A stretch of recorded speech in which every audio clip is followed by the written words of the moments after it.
Excuse me. Now get the YouTube up. All right, ready? Let's do it.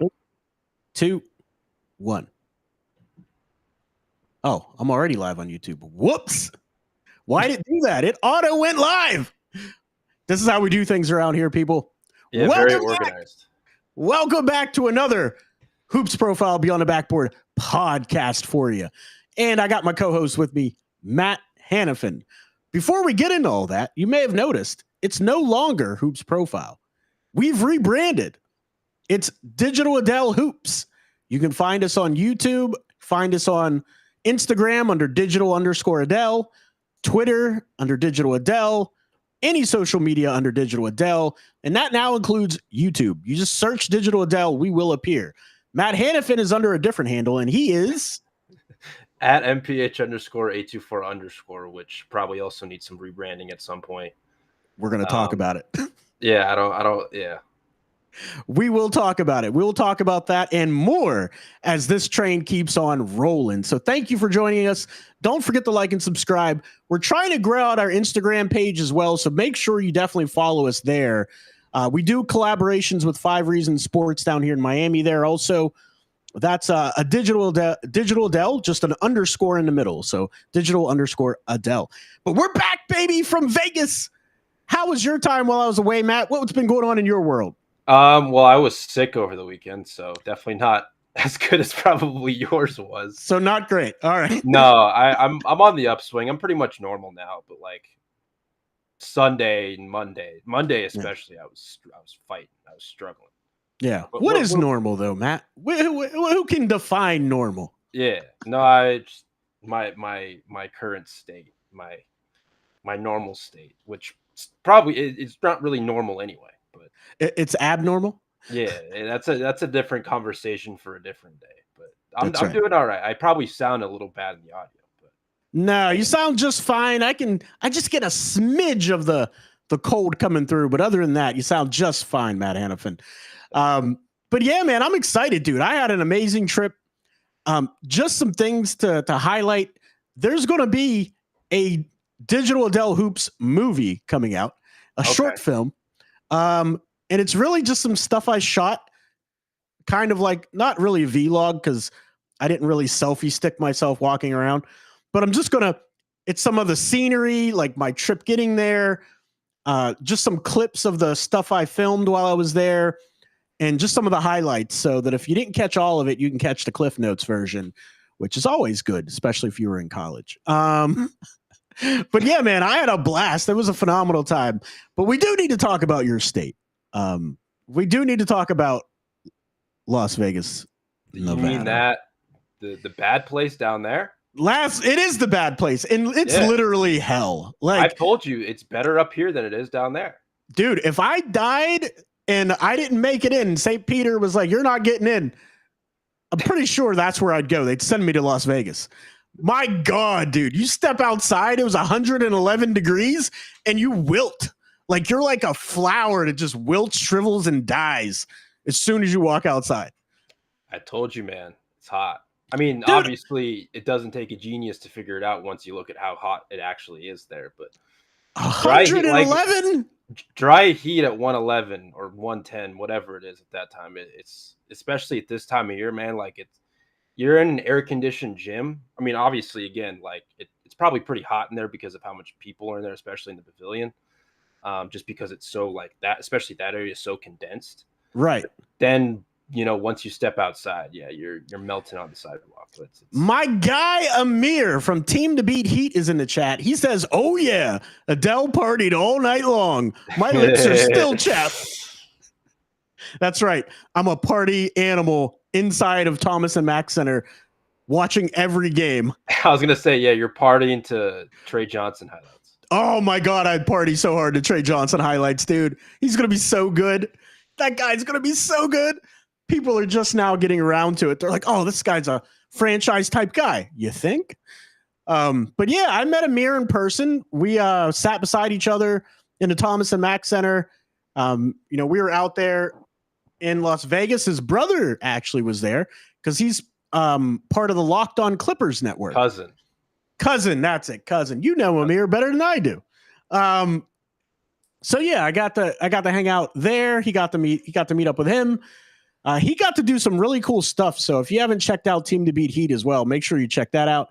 Amir says Matt knows. That's right. Matt Hanifan knows all except for his at. Every once in a while, I'll botch that, like I did the last pod. It was either the last pod or the couple pods ago. I don't remember. I mean, you're literally doing the Pythagorean theorem on air, so yeah, I'd get it. I mean, I'd botch it too. A squared plus B squared equals my Twitter name. That's right.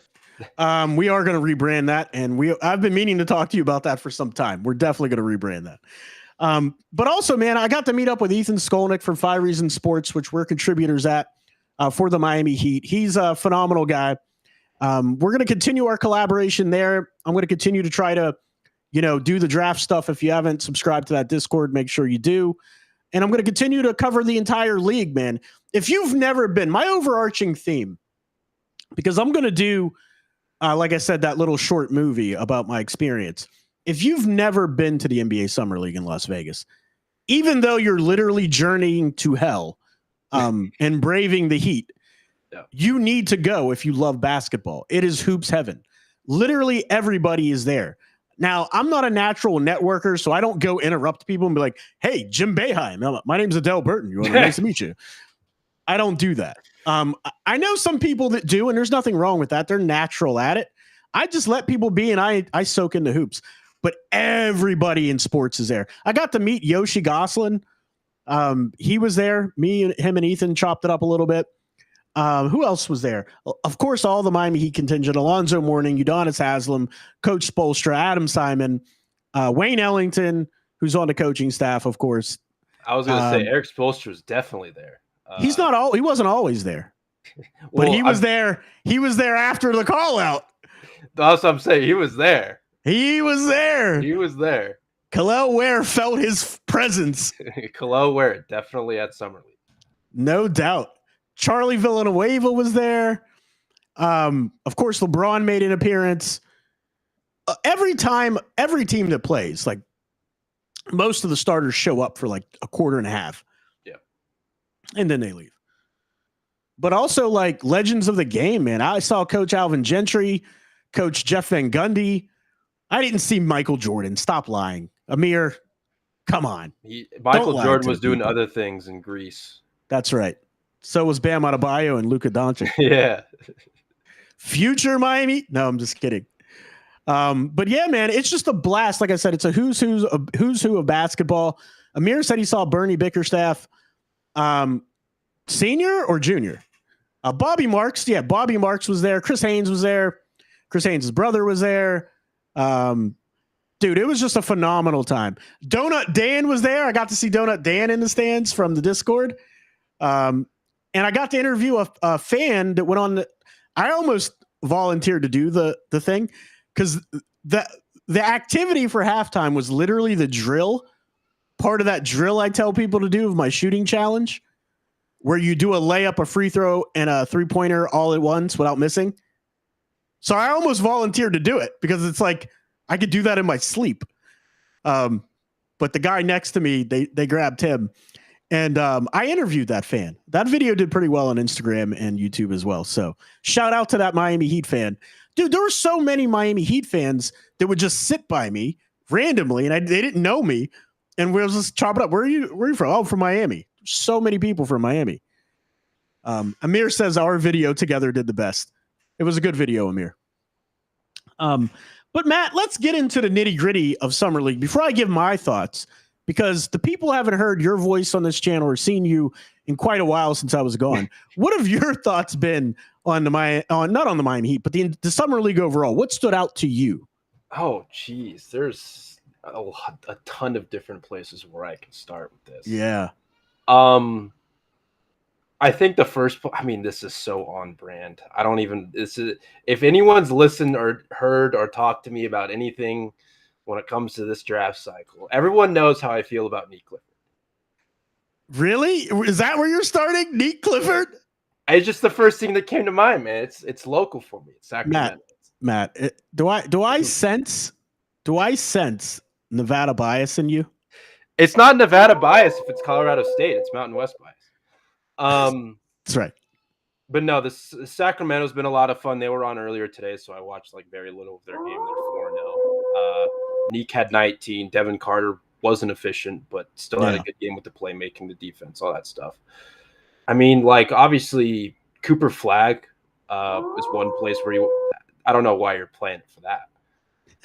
I couldn't actually hear it. I had the wrong speaker on. Oh, okay. Now I can hear it. Okay. Now I can hear it. Cooper Flagg was a lot of fun. I know his first game was pretty rough. Yeah. Just from like an efficient standpoint of what he was like 5 of 21, something like that. Right. But I still thought like he impacted the game. Yeah. Dylan Harper obviously was a lot of fun. Carter Bryant, if we're just sticking with San Antonio Spurs, he's been a hound on defense throughout, his Vegas journey. Even in the California Classic, I thought he was really good on that end. Can't really make a shot to save his life, but no. But we already knew that kind of. That was our evaluation on him coming out, that he was an excellent defender, very versatile defender, and that he could do a lot of things for you, but the shot isn't great. Like, it's going to take a little time. And, he just definitely couldn't buy a bucket. Let's stick here real quick. The Cooper Flagg versus Dylan Harper and Carter Bryant game was outstanding, dude. The energy in the Thomas and Mack Center was electric for that matchup. Dylan Harper didn't disappoint. Cooper Flagg didn't disappoint. And I'm going to tell you why. Because that San Antonio Spurs defense was the best defense in Summer League. When you had Dylan Harper, Carter Bryant on ball, nothing was going on, dude. They were shutting everything down. There's one defense, though, that I would contest has been better. Ooh. Who do you think was better? Defense. Toronto. Toronto's been very good. Toronto's been very, very good. Really but quick. You're not wrong. San Antonio's is also very good. So yes. I'm not trying to discredit San Antonio when I say that. There's some more comments. Amir says, Adel Major thinks Giannis has surpassed Hakeem as the best international player. Okay. You could have just stopped at Major thinks ... I disagree with it. I don't think Giannis has passed Hakeem Olajuwon. No, not even close. Dirty Dancer says, Mel Dewara, erasure. You're absolutely right. Dewara is big skill and big speed. I like what he brought to the table and what he's shown game in and game out. But here's what I want to get to. Even though Dylan Harper and Carter Bryant were shutting stuff down and making life miserable for Cooper Flagg, he ended up with 30. 31, missed 5 free throws too. Right. And he did nothing in the first half. Nothing. That kid is going to be dynamite. Dynamite. Cooper Flagg, real deal. What were your thoughts and first impressions on Cooper Flagg? Again, like, I just thought he impacted the game. There were a couple times throughout these two games, mostly the first one, where he was trying to force things a little bit. Right. I mean, trying to find his rhythm. But other than that, like, the stuff he was doing, I thought he was like, I wouldn't say he was like great, but I thought he was like solid defensively. I thought the playmaking wasn't bad either. But the shot making specifically in that second game, the tough shot making, was something that really stood out. And there were a couple other guys. Like, I also want to talk about David Jones Garcia. Like, he's been someone who's been, lighting it up. Right. Or at least he did at the start of Summer League. Miles Kelly was, had moments for Dallas, but it was really Cooper versus Dylan and Carter. Right. And yes, it did not disappoint at all whatsoever. No, man. Jones Garcia, here's the thing about Jones Garcia, and I say this all the time about guys in Summer League that really stand out scoring-wise. You got to be able to do everything else because you're not coming in taking touches away from not Cooper Flagg, but Dylan Harper, Stephon Castle, Fox. You're not Wemby. You're not taking touches away from those guys. You need to be able to play off ball. You need to be able to facilitate, rebound, play defense. That's what I like about Jones Garcia more than the scoring, because he needs to be able to do all those other things and get the shots where they come in the regular season. I think he gets a standard. I don't think he's going to end up with a two-way. I think he gets a standard contract, whether it's with San Antonio or somebody else. I don't know. He's that good. He's good enough to get a standard. He is. Ooh, I don't know if he's. I think he is. I think he's still got to fight his way on a two-way first. I don't know. Let me ask you a question. Is he better than Keshad Johnson? No. Yes. Oh yeah. He's way better than Keshad Johnson. He really is. He's that good. He could get on the Miami Heat roster right now, and he would get minutes and rotation minutes right now. So he's not on a two-way. I don't think San Antonio's used any of their two-ways. So what I've heard, and this is and this is the other thing at Summer League, you never know who you're talking to. Like when I first sat down in the stands for that Boston Celtics game, I saw the Walsh jersey on this guy, and I was like, "Oh, this guy must really like Jordan Walsh." And then I saw the whole section have Walsh jerseys on. I'm like, "Are you Jordan Walsh's folks?" He goes, "Yep," and that's Mrs. Walsh. And I was like, "Oh, yeah, I'm sitting next to the Walshes. They're really great people, by the way." But David Jones Garcia, as I was walking in, a guy told me about him, and he said he's been refusing the two-way because he's looking for a standard, and his agents think he's going to get one. So whoever that fan, whether he was a fan, a scout, I don't know. Whoever he was right, because guy's been lighting it up. Remember who I sat next to, Adel, without knowing? I'll be honest, Amir, I don't. Who did you sit next to and you didn't know? And shout out to my guy, Mitch. I saw him every single day that I was there. He's from Florida also. Amir's keeping us in suspense. So move on, Matt Hanifan. What else have you noticed about Summer League? I think I have questions about New Orleans. New Orleans. Talk to me about it. I thought Queen was better last night. We're recording this on Wednesday. What is it? July 16th. I thought Queen was better last night. Right. But I have questions about how this is more of like a bigger picture thing. Right. How that's all going to fit with Zion and Messi. Yeah. Just by the way, Messi's been fun in Summer League. He looks like he's going to take a second-year leap. He looks bigger than he did. He is. Yeah. He's much stronger. Yeah. But as far as Derek Queen, since you're on Derek Queen, you know my feelings on Queen. You know how I felt going into it. So, yeah, I don't think it's great. I don't think it was a great idea. I don't think he plays well next to Messi because his jump shot, air ball, terrible. Now, before I start getting on my soapbox, we don't know what we have in any of these players for the next 2 to 3 years. We're going to have no idea. Yeah.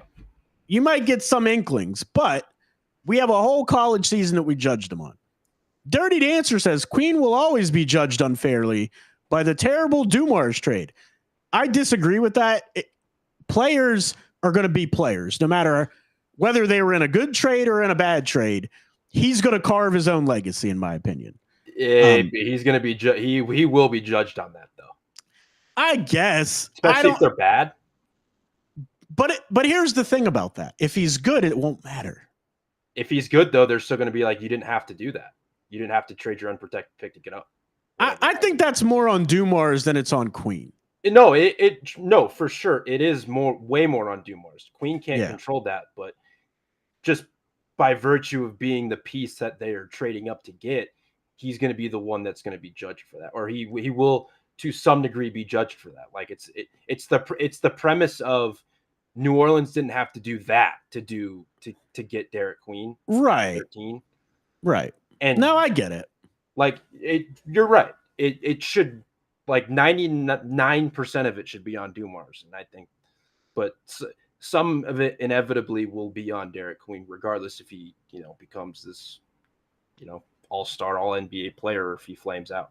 Obviously, it's going to be worse with the latter than it is the former. But right, he's Ryan saying like when the Suns overpaid for KD, that never fell on KD.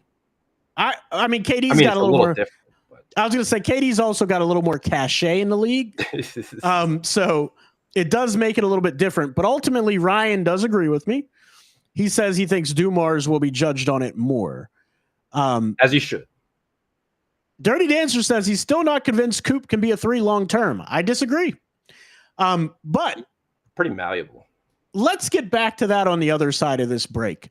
The break we're going to take is to talk to you about our sponsor. This is the last sponsorship we're going to have under Hoops L Hoops. And I traveled to Las Vegas, and they sent me their luggage for me to use. This is level 8, by the way.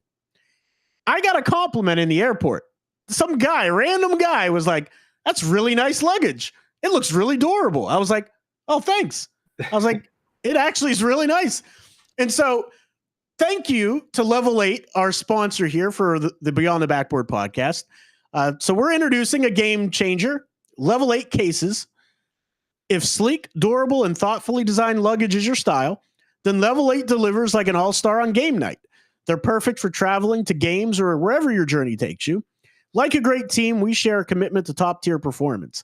Level 8 luggage stands out for its quality and design that you'll love, whether you're on a short getaway or an epic expedition. This partnership isn't just about luggage. It's about taking every journey to the next level, just as we aim to do with every episode. Don't wait. Visit level8cases.com and use the code level8hoop10 for 10% off your next trip companion. And in July, they have a special code, PREAS20, and you get 20% off site-wide. It's their exclusive anniversary promo from July 2nd to the 23rd. Unlimited during that promotional period, cannot be combined with other discount codes. So that is it for our sponsor, Level 8. We thank you for sponsoring this episode. But back to the Cooper Flag conversation. I think he can absolutely play the 3. I think he can play the 4. I think he's very versatile in wherever he needs to fit. The guy does whatever is needed. He rebounds, he blocks shots, he can facilitate, he can handle, he can shoot it. And when he cuts to the basket off ball, he's coming down the lane with bad intentions. 1,000%. Speaking of bad intentions, Matt Hanifan. Oh my God. I should have brought this up already. Did you happen to see Noah Asengu get decimated by Johnny Furphy? Is that, I don't want to like bring this into like a bad conversation, like bad faith, but like, is that like karma for leaving his teammates early? I think it might be karma for leaving your teammates during the finals of the German league. Ben Saraf, as I've learned it's been pronounced, was all on his own and struggled mightily. Probably because his teammate left him and he was like, crap, I'm on my own. But a Mountain West guy was there, Jessup. He did nothing that game either. But anyway, that game, I want to talk about that game. Chicago Bulls in Cox Pavilion versus the Indiana Pacers. Matas Buzelis and Johnny Furphy went at it. They went at it all day. They went back and forth trading dunks, dude. Dunks on dunks on dunks. The building was electric. The fans were electric. The teams were engaged.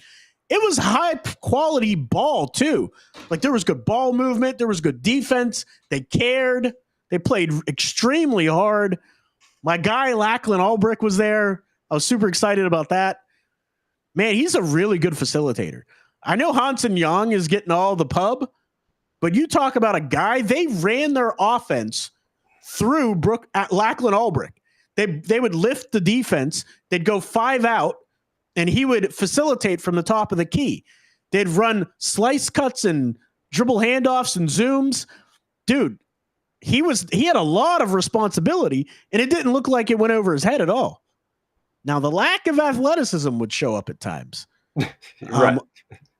On the defensive end, especially when it came to blocking shots. So he's going to have to be really technically sound, play position defense, take charges, that sort of thing. Verticality is going to be his friend. But I know you guys don't want to talk about that. You want to talk about Johnny Furphy going behind the back, getting to the launch pad off of 2 feet, and just hammering on Noah Asengu. The face that dude made, you couldn't even see it in the arena. We didn't see it till after. Now, people are doing this thing I hate. And I don't use the word hate a lot, but this is what I hate. They're talking about he's just an 18-year-old kid. You can't laugh at that. Why can't I? It was hilarious, the face he made. I mean, come on. Like, it is hilarious. Tough enough. If that's going to ruin the kid's career, then he was never going to make it to begin with. Yeah. You got to have tougher skin than that. Holy crap. But also, Matt Hanifan, this illustrates a point where people were trying to sell me that he was super bouncy, and he's not. He's not like not on that play. But he's not like that, period. I didn't understand. The tape didn't say he was like that. But Johnny Furphy's like that. Matas Buzelis is like that. Talk to me about what you saw in that game, Matt Hanifan. I was going to say, like, Buzelis more so than anything. Like, he and Furphy, it felt like every other play. Oh, my God. Like, down the stretch of that game. Every other play, man. They were trading blows. Yes. No, I'll be honest. I was a little surprised that Buzelis was playing in Summer League. Yeah. But I'm not going to hate it. I mean, it was great entertainment. 28 points, 8 of 14 shooting, 5 rebounds. Again, most of those 8 field goals were dunks. Right. I thought Cam Jones was really good in that game too. I know I'm like steering off track, but Cam Jones was like. We can talk about Cam efficient. Jones. We can talk about him. What I liked about Cam Jones was that he played under control at his pace. Yeah. And he got his shots in the flow of the offense. Right. And I think one thing he learned from the combine is that's the only way he's going to be successful. Yeah. Because he's not quick enough to beat these guys off the dribble. So he's going to have to do it. So he's going to have to do it in the flow of the offense. Others are going to have to create that for him. And it helped that his jump shot was on. Right. Because if his jump shot's not on and they can sag off him, he's not beating anybody. Especially in an off-ball role. Yes, absolutely. But like, I think the troubles with him that game. I think the troubles with them come a little bit with the pull-up jump shooting, and that's why I think his percentages dipped his last season in Marquette. Because he was so much on ball, yeah. Yeah. Especially when you're not when you're that unathletic relative to to everyone else around you. Right. I'm not trying to say fans, but like the players around you. I mean, people should understand that by now. I just wanted to make sure. I was like, I said that out loud, and I was like, if some guy in the third row is being like, I'm more athletic. No, you're not. Yeah. But you know it. But it really showed up in that game also. If you go back and watch that game, there were drives where he tried to get to the rim and they're just get out of here. Like, he's just not athletic enough to shoot over people like that. Right. So I think that people were surprised he fell, but I know why he fell. And we kind of talked about that a lot, especially later in the draft process and definitely after the combine. We were like, yeah, combine was like, oh, this brutal. He went from like a mid to late first to like, nope. Well, I mean, you put him in that setting with the other guys and it was noticeable. Yeah. Noticeable how unathletic he was. But I do want to take this in another direction since we're segueing into unathletic. The Charlotte Hornets drafted a couple of guys. Liam McNeely and Con Knippel were on full display. And their lack of athleticism showed in multiple games. Now, Con, I think, is going to be fine. A lot of people were on him after that first game, but I knew what was happening. I could see it. I mean, he was just a bad shooting day.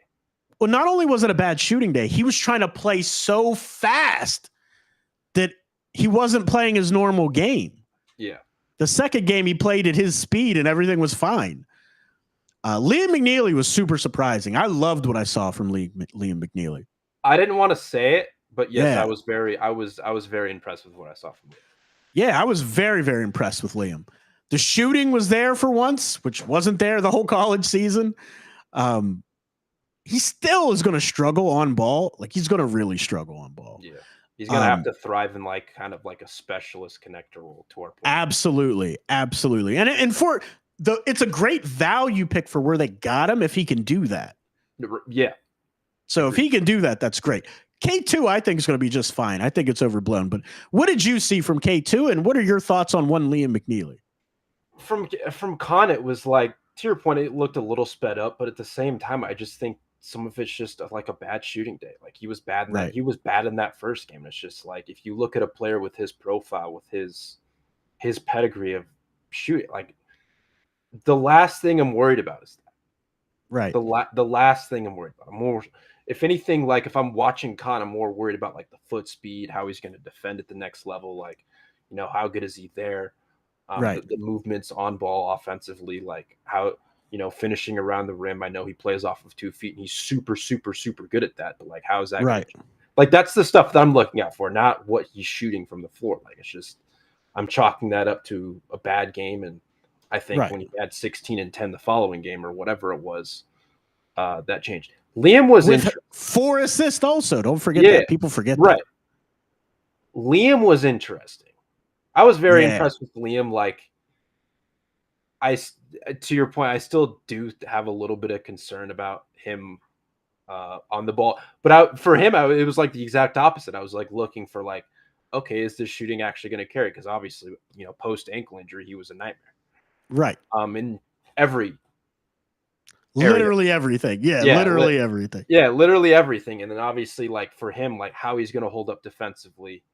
And whatnot, but just Liam in terms of like his overall impact, I was I was shockingly surprised, and for his sake, I'm hoping he's able to parlay that into a productive rookie season, depending on what his role is. Absolutely, and it goes to show you a lot of people when their favorite prospect I give a poor evaluation on, they think I don't like the person for some reason, but when they do well, I'm like, hey, this guy. Yeah, outplayed his draft value. I'm happy for this guy. Yeah, like I want all the guys to succeed. But, it doesn't mean they all will. So, like, I got to be honest in my evaluation. Hold on a second. I got a baby in here. What is going on here?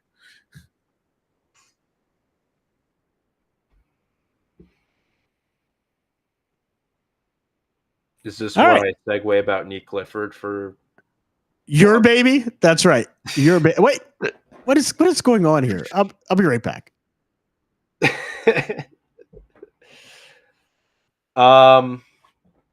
Other summer league notables that I think we should touch on. Trey Johnson won. I think he's only played in two games, 1 or 2 games so far, but he's been very good. Obviously, the shot feels automatic. Every time he shoots it, I think it's going in. Oh, Adel. Who are we talking about? Trey.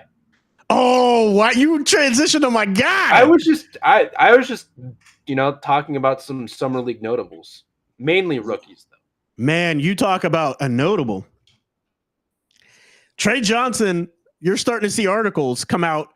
This is the type of guy that franchises want to build around. No duh. We've been telling you that for months. If you're subscribed here to Digital Adel Hoops, we've been telling you for months and months and months and months and months. He's only played in 2 games, right? Correct. Crazy. Yeah, he's only played in 2 games. Hopefully he plays tonight. I mean, he didn't play last game. Alex Sarr. Alex Sarr's looked really good defensively. Again, like really good. One player who I was surprised a little bit that he was playing, but I'm not going to complain. He had 8 blocks in the game. Nobody's doing it with blocks. Yeah, nobody's doing it with blocks. Speaking of the Miami Heat. Oh, geez. Let's transition to them. And nobody's doing it with blocks. Khalil Ware had a bounce back 2 games. He did. And it wasn't because we doubted his ability. It was because... Yeah, okay. All right. Yeah, people are... I'm sorry to interrupt, but no, I'm not... When I criticize Khalil Ware, I'm not talking about the talent. Yes, we all know he's talented. Every single one of us knows he's talented. No one's not right. It's the motor with I said it during the game, during the first 3 games. It was lethargic. He literally looked like he could care less what was happening on the court. That's the vibe he gave off. And his coach called him out on it. As he should. Yeah. Even the summer league coach, Eric Glass was I want to see more consistent impact. Oh, no doubt. No doubt. And then Spo came out and said it. And it was just whoa. It's just this isn't the first person to say this. Obviously, different manner. But yeah, no, that discourse has been a little bit annoying because it was just like no one's doubting talent. And even then, Exactly. like I still didn't. I mean, I was more so impressed in the Boston game than I was the other one. But I wasn't. I can't say I was like super impressed with what I saw from Ware defensively, or on the No, glass. or setting screens. Like he set screens like Screen setting was pretty bad too. yeah, like I don't understand who taught him how to set screens because he sets them sideways and not at a 45-degree angle. And he just kind of like, I'm trying to nudge him. He's like, I'm just trying to get him nudge. So he definitely needs work on that. But I overall like the fact that he was aggressive. Yeah. If you get an 100%. aggressive Khalil Ware every game, you're going to get 20 and 10 every game. He's that talented. Yep. That talented. But he's got to give the effort, got to do his homework early under the basket, demand the ball. When he gets the ball, go forcefully to the rim.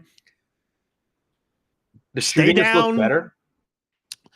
The shooting, so I don't want to speak for him, but Ethan Skolnick did an interview for 5 Reasons Sports where he asked Khalil Ware about the jump shot. He says he didn't change anything. He said he's just not thinking. He's just letting it fly. My eyes disagree with that. It feels like the shot is like it looks more compact. It doesn't start down at his hip. It feels like it's just all one fluid motion. Yeah. So it looks quicker. It looks like the release is quicker. It looks like it's smoother. Yeah. So I know I get mad every time he shoots a 3 because it's like he's just not a good shooter, but he's been good in these 2 games, so I get to give him credit. Well, even he said, because Ira Winderman asked him about that, and he said, I got the green light to shoot it in Summer League. He said, regular season, I don't think he's going to be getting 3 attempts up per game in the NBA. Yeah, he said regular season, like the look on his face. I love that about. And here's the other thing. People think, again, when you criticize, or not criticize, but even evaluate a weakness of a player, that you don't like the player. I like Ware. I liked his personality. He seems like a great kid. Yeah. But we would be doing you a disservice if we only pointed out the positives in someone's game. Yep. Just like a coach would be doing the player the disservice if they only told them the positives of their game. Because they'll never get any better if they don't try to bring those deficiencies up to the rest of their game. Kasparas Giacochonis. What are your thoughts overall on Kasparas Giacochonis?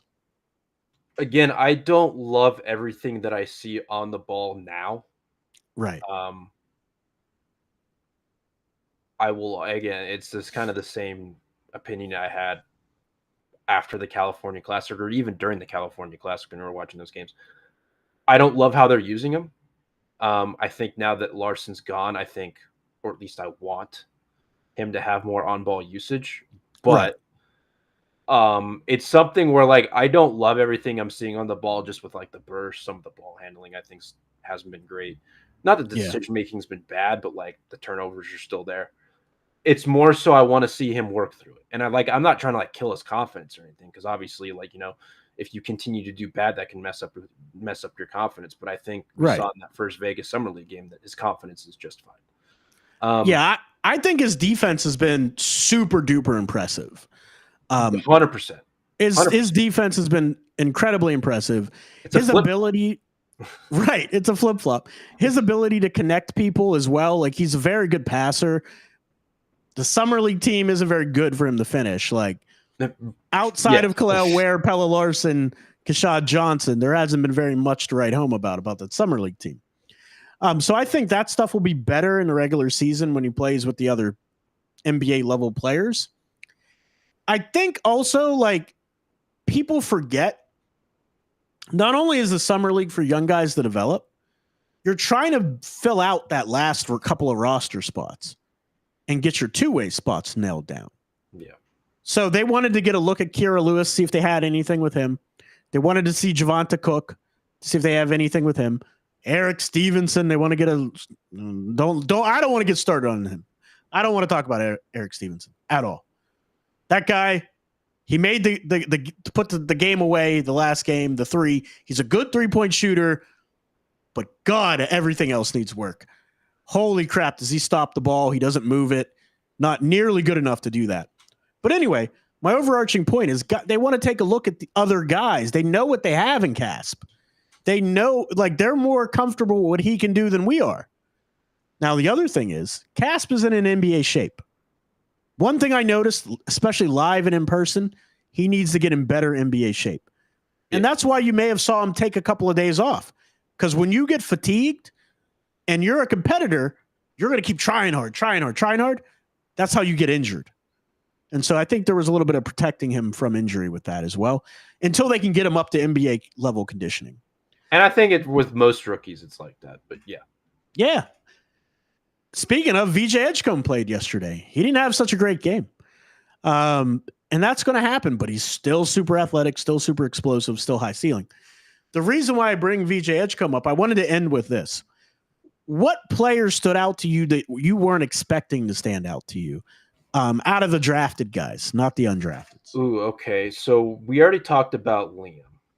Hold on. Let me pull up a list just so I'm not forgetting names. Right. So I apologize for me stalling and talking while I'm stalling. That's okay. No need, man. There's so many good players and so many interesting storylines in the NBA Summer League. One for me, which we kind of knew was going to stand out, also plays for the Wizards, and that's Jameer Watkins. I thought you were going to go a different route. No, but his defense, man, his defense is legitimately NBA level. I mean, Joan Behringer, we knew he was going to be a monster. Joan Behringer, I knew was going to be a monster. How quickly it's going to translate to the NBA, I'm not sure. But he's got a high ceiling. And you can see, especially live in person, you can see the NBA frame that he's going to build. And I keep saying it. I'm not saying he's going to be Giannis Antetokounmpo. I'm not saying that. He has the ability to put on mass like Giannis. He has that ability. A couple. Yeah. We're just doing this year's class, right? Yeah, just this year's class. Just a couple players that I want to mention. Not that I love this player relative to his draft position, but like he has caught a lot of buzz over the last few days, and he has been fun to watch in certain points. Young Hudson. Oh man, absolutely. Again, it more so the same thing. Like the playmaking is awesome and fun. I have questions about everything else. He was good yesterday. Yeah. He was good last night. But literally everything else, and it's just like I don't know how he's going to get opportunity as a rookie, barring injury, even after they waived DeAndre Ayton. But he's someone worth mentioning. That's like he hasn't been bad. No. And so he's been kind of fun in this environment. I just don't know what his rookie season looks like. Not that I expected this next player to play poor, but he's been good in the minutes that I've watched him. Asa Newell. Yeah. Just the activity, the energy, the motor, he runs hot. He's a 12 out of 10 every single time. Every time. Chaz Lanier's been fun. Kobe Brea. Phoenix has been just shooting the what out of it. From every area of the floor. I know in one of his games, he was kind of played off the 3-point line a little bit, but like he's going to be, a premier shooter. Like he's going to be a specialist just right away. Right. And so he was a lot of fun to watch. Tyrese Proctor had 35 in today's game. I just saw highlights of that. I wasn't actually able to watch the full game, but just as a complimentary piece, he looked really, really, really good. Raynaud in Sacramento's been really good. I know we talked about, or at least I talked about briefly, Nick Clifford. But Raynaud has been awesome in their, 4 games that they've had. I think he sat one of them, but he's been really good. I'm trying to think of if there's any others that really, really stick out. Jace Richardson's been good. Yes. As kind of a connective 3-point shooting. Obviously he's competitive defensively. So he's definitely been awesome in the games that he's played. Am I missing anyone? Is there anyone that you want to mention? Yeah. So you mentioned Jace Richardson, he's a big one. He's going to be the real deal, man. Yeah. He's going to be really, really good. Ben Seraph as well. He's going to be really, really good also. I don't think people understand. Like, I know Jaeger, Demine, I don't know how to. I think the broadcast, they pronounced it Doman. Like, that's how it's supposed to be pronounced. Jaeger Doman. But, I mean, he was okay. I think people are not understanding his athletic limitations that he has. And it showed up even in Summer League a lot. But a guy that really, really stood out to me in a positive way that I've been talking about for a while is Alex Tahui, the Australian kid for Washington, for the Warriors. Man, he's really, really good. He does a little bit of everything. He can handle, he can shoot, he can pass, competitive defensively, he can rebound. That kid's going to be a player, man. I like him a lot, Alex Tahui. Who else? Let me see if there's anybody else that I haven't mentioned. I know Kobe Barea, we mentioned him, but I wanted to mention something specific about Kobe. Not just the three-point shooting. It's his self-creation mid-range game that is very, very good. And I think if he can stick to that and get to his spots, he's going to be a very productive player. Now, the reason why he wasn't a high draft pick, not only can he not defend, he can't get to the hoop and finish at the hoop at all. But his midi game, or the handle. No, doesn't have the burst, doesn't have the handle, doesn't have the body control in the air. We could also mention lastly, like Rocco Zakarski, he's going to be really good. He's huge, man, 7'3". Once he gets in NBA shape, I think he's going to be terrific. And then also, Brooke Barnhizer. He's never going to be a star, but he's the ultimate glue guy. He does everything, literally everything else, other than being like a high-level scorer. I wonder for him, though, like, just because of the team that he's on, like, it's got to be a year or two before he carves out a role, right? I mean, what are they going to do with Lou Dort? Are they going to trade him or let him just walk? I don't know, but I would imagine like Aaron Wiggins takes up those minutes. Right, but then Aaron Wiggins leaves a hole in that second unit. They just have so many guys. There's so many guys, dude. So it's just like I don't know, man. It's like obviously it's inconsequential where they got him. It's not like he was like a top pick or anything like that. But right. You are right. He was someone I didn't even mention him that I was very, very impressed with. But they have so many guys. Like he's on. They do, man. Right They're now, so deep. Yeah, they're going to be the favorites to repeat, right? Yeah. Oh my God, that team is so deep. Not to mention Nikola Topic has been playing well, even though he's not in NBA shape yet either. So is AJ Mitchell. AJ Mitchell's good. Here's my problem with AJ Mitchell. He dribbles with his head down all the freaking time. Like literally watching him live, his face is at the floor. I don't understand how he does it. I can't do that consistently. No, but I mean, he is good. He'll be a good role player for them. I like what they did. My favorite team to watch, the favorite set of young guys, is still the Washington Wizards, man. That team is just fun. Trey Johnson, Bub Carrington, Alex Sarr, AJ Johnson. Love that team, man. Just a really fun team. Real quick before we get out of here, we have some comments. Dirty Dancer was pissed when the New York Knicks got Dewara. Man, I can't talk. They got Dewara. Ryan says, I'm just looking forward to Topic during interviews. His voice is shocking. Is it worse than Patrick Mahomes? I don't think I've heard Topic talk yet. Yeah, I haven't either. I'm looking forward to it now. I have to look up a couple YouTube clips. See if I can. Dirty Dancer says, these guys making $2 million better be good for OKC. The way they're throwing money out there to their stars. I don't know what that means. Well, just because they just won a championship. They just won a championship, but like for the future. They better be all right. I mean, again, I they're not mean, going to be. They're not going to be a team that should be in any sort of financial worry for a little. Dude, they have so many so many draft picks and capital. They draft really, really well. They're going to be just fine. They'll be fine. Luxury tax is going to be crazy, but the owner doesn't mind when you're winning championships. They don't care when you're winning the championships. Also, like, they're not going to be a repair tax team under this new CBA. So why does it matter? Right. Very true. Very true. But thank you guys for watching. Appreciate everybody. I'm going to put a video out explaining the rebrand separately. Probably will come out, I don't know, Friday. Maybe I'll do it tomorrow before the stream. But I want to thank you guys for sticking with us. Without you guys, we couldn't be here. And the channel is just growing like crazy. Our partnership with 5 Reasons Sports is growing like crazy. And I really want to thank my co-host too, Matt Hanifan. I really appreciate you, man. Let the people know where they can find you, follow you, and get more of your work.